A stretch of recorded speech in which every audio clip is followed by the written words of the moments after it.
Alright, so once this thing is mounted, it's a lot more difficult to see, so I wanted to kind of show you the different components that make up this little kit here. So you have your three LED strips over here, and they have this aluminum, they have this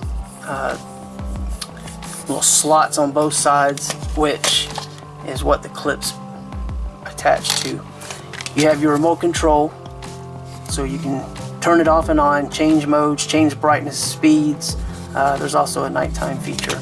You have, of course, your power, which is a standard barrel connector, an inline toggle switch, your controller,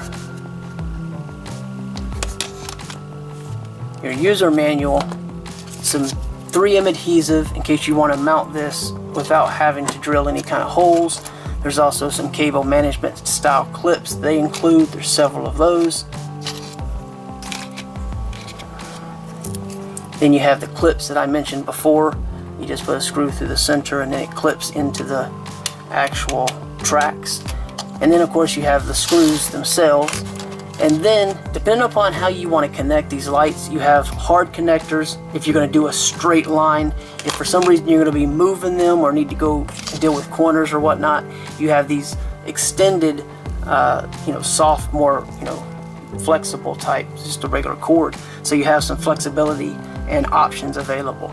So I'll show you this in this capacity, and I'll give you some of the specs real quick. You basically have warm white output around the 3000 Kelvin range with these. Each bar is capable of outputting around 300 lumens, and you can use 1, 2, or 3, so depending on what your needs are, you can do that. And as I said, you have the options to either do a screw-in mount, or you can use adhesive if you want to do something that is a little less intrusive. And then of course you have the remote control, and you have 10 different levels of brightness to choose from.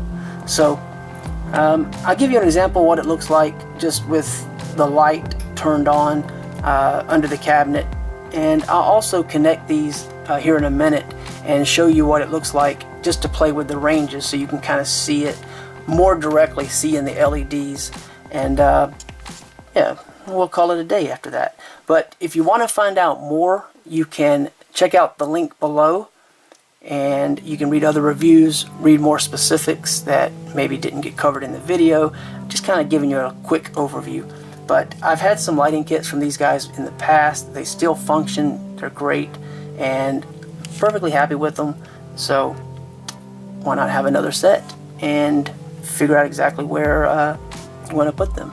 Okay, so check out the link below for more information, and I'm going to put this together and just kind of give you a real quick run through playing with the remote control and showing you some of the different brightness levels in this area where it's a lot easier to see. Okay, alright, so we have this beautiful warm glow, this soft glow. Love the I love that warm white output.